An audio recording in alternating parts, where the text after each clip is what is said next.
বিসমিল্লাহির রহমানির রহিম। আমাদের অনলাইন শিক্ষা কার্যক্রমে মাধ্যমিক উচ্চ মাধ্যমিক পর্যায়ে আমরা পদার্থবিজ্ঞান এর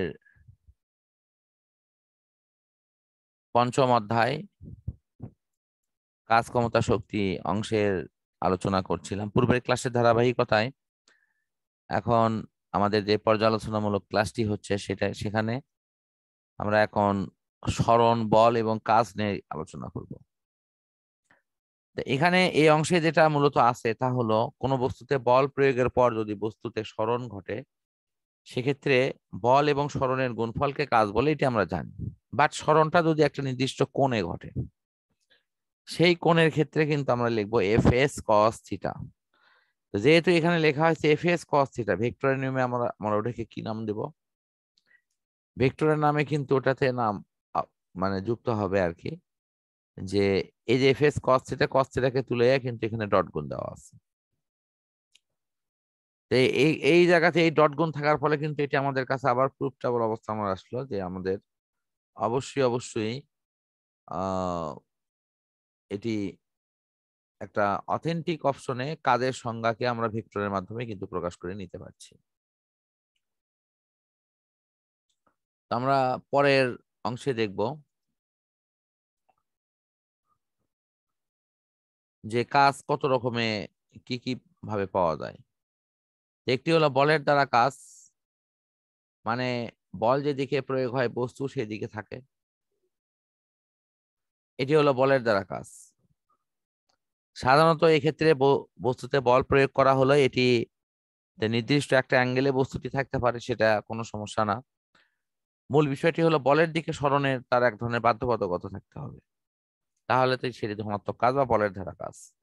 আর ঋণাত্মক কাজের ভিউটাই হবে হলো বল যেদিকে প্রয়োগ হবে বস্তু তার ঠিক বিপরীত দিকে যাবে। এক্ষেত্রে আমাদের কিন্তু একটু বুঝে পড়তে হবে যে ঋণাত্মক কাজ সবসময় কিন্তু ওই বল দ্বারা সংগঠিত হবে না, তার প্রতিদ্বন্দ্বী বিপরীত কোন সিস্টেমও যদি কাজ করে তাহলে সেক্ষেত্রেও কিন্তু ঋণাত্মক কাজ আসতে পারে। কি আসতে পারে না? জি স্যার, জি স্যার। হ্যাঁ, আমি একটা বস্তুকে খাড়া উপরের দিকে উঠাচ্ছি, আচ্ছা বলো তো খাড়া উপরের দিকে উঠাচ্ছি, আমি তো উঠেছি, তাহলে আমার হাতের জি স্যার, কিন্তু সাপেক্ষে মহাকর্ষ কেন? বল দিয়ে কাজ তো ঋণাত্মক হ্যাঁ, হচ্ছে। কেন এটা এটা এরকম দেব?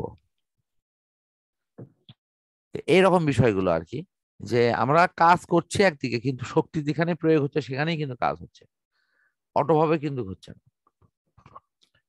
আচ্ছা যাই হোক, আমাদের বলের দ্বারা কাজ, বলের বিরুদ্ধে কাজ, এটি আমাদের ইনশাল্লাহ কমপ্লিট। তো এর পাশাপাশি আমরা যেটা দেখব সেটি হলো শূন্য কাজ। কোন বস্তুতে বল প্রয়োগ করা হয়েছে কিন্তু যদি সরণ না হয় তাহলে সেখানে হবে হলো শূন্য কাজ।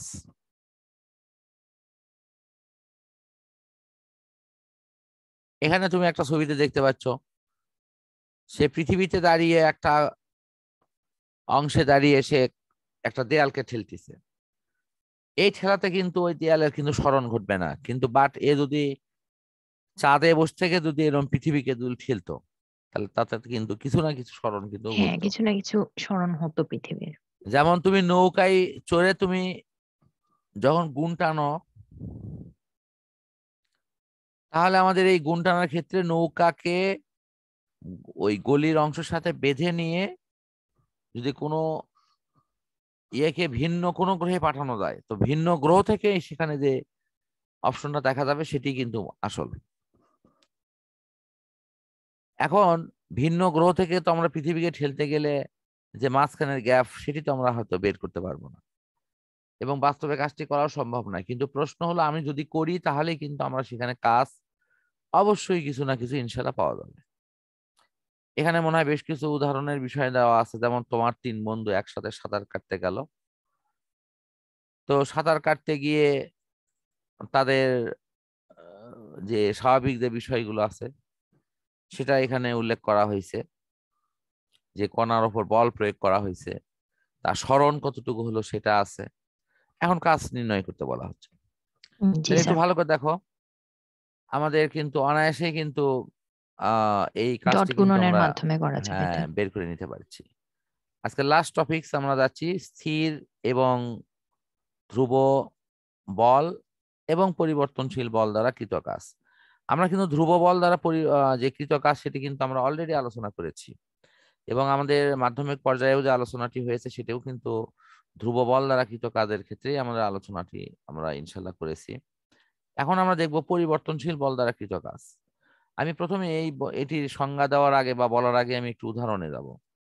আমাদের যে লোকাল যে যান্ত্রিক সিস্টেম গুলো আছে, বাস বা অন্যান্য মিনি ট্রাক, এগুলো কিন্তু প্রতিনিয়ত যে বলটি প্রয়োগ করে ওই গাড়ির ওপর, সেটি হলো পরিবর্তনশীল। যেমন লোকাল গাড়িতে উঠে কি দেখো, গাড়ি ছাড়ছে, এর মধ্যে দুটো পাঁচজন লোক এসে হাত তোলে, তো গাড়িতে এমন ব্রেক কষে যে গাড়ি মানে ব্রেকের অপশনে কখন মানে উল্টে পড়ে। আবার গাড়ি যাচ্ছে তো যাচ্ছে, মানে সেই জোরে যাচ্ছে। তো আমরা এখানে যে মানে কাজটি করব, সেই কাজটির ক্ষেত্রে আমরা ওখানে ওই গাড়ির কথা চিন্তা করি, যে গাড়ি প্রতিনিয়ত তার বেগ বাড়তেছে, তাহলে কি সেখানে পরিবর্তনশীল বল প্রয়োগ করা হয়নি? আমার কথা বুঝতে পারছো কি? ওই গাড়িকে যখন মানে বেগ বাড়াতেই আছে, তার মানে কি আমাকে ও বেগ তার মানে বৃদ্ধি সেটাতে অবশ্যই, কারণ সেটা ত্বরণ হচ্ছে, তার মানে সেটাতে অবশ্যই হ্যাঁ, ওই বল ওই প্রযুক্ত ইঞ্জিনে আছে। পরিবর্তনশীল বল উৎপন্ন করছে সে। এটাই হলো এখানকার মূল ভিউ, যে পরিবর্তনশীল বল দ্বারা কাজটা হচ্ছে কিনা। তাহলে কাজ যেহেতু পরিবর্তনশীল বল দ্বারা হচ্ছে, তার মানে আমাকে কাজটাকে কিন্তু এরকম পরিবর্তনশীল বলের সাপেক্ষে টুকরা টুকরা করে নিতে হবে। দেখো হ্যাঁ, W1 W2 W3 এরকম করে নিয়ে আমরা সামেশনের এই যোগ করব। আসলে এইভাবেই যে লিখাতে হবে এমন নয় কিন্তু বিষয়টা, এটা তো আসলে উপস্থাপন। এবং এটার ফাংশনাল সিস্টেমে কিন্তু এটা তোমার দেখো, এই যে ট্রান্সমিশন অফ এই চিহ্নটা দেওয়া আছে, যেটা অন্তরীকরণ, ঠিক আছে, এটার মানে হলো x1 থেকে x2 এর মধ্যে এর যাবতীয় যত পরিবর্তন বা কাজগুলো আছে সবগুলো আমরা যোগ করেছি। যোগ করে আমরা এই জি স্যার। ক্যালকুলাসের মাধ্যমে এটি লিখছি।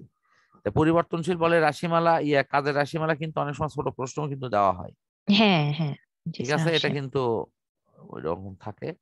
তো আমরা নেক্সট দিনে ইনশাল্লাহ এই পরিবর্তী বল দ্বারা কৃত কাজের বিষয়গুলো নিয়ে ইনশাল্লাহ সামনের দিনে কথা বলবো। তো আজকে আমরা এ পর্যন্তই রাখছি। পরম করুণাময় আল্লাহ তাআলার কাছে সবার সুস্থতা কামনা করে আমরা আজকে সমাপ্ত করছি। আল্লাহ হাফেজ।